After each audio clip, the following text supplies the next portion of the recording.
Whoever loves his life loses it, and whoever hates his life in this world will preserve it for eternal life. Today, we hear one of these head scratcher passages, and it's actually one we know very well, and that once again we can actually become immune to the impact of its statement. But this verse is paradoxical. It seems to not make sense to us at first. And first of all, what does it mean to hate one's life? That doesn't seem like a good thing. Well, the word for hate here, miseo, has a comparative connotation. It's not about utterly despising life. Rather, it's about esteeming it less than something else.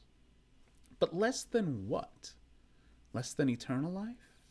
Well, yes, but more directly, less than our relationship with the source of eternal life, and life in general, God.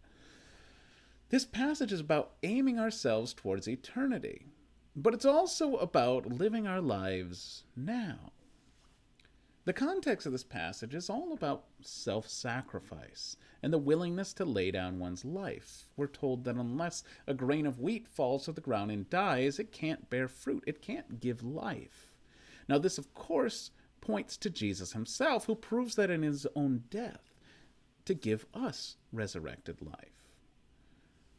This passage even uses the typical expression in John's Gospel for Jesus' death, which refers to it as his glorification. Now, this same idea of dying to give life is also something to be internalized in our lives as Christian disciples. We too are called to lay down our lives, to esteem them less than our love for God. And this is certainly not because we think life is a bad thing. Quite to the contrary, it's a very good thing. After all, it's a gift from God. But do we receive that gift without regard for the giver?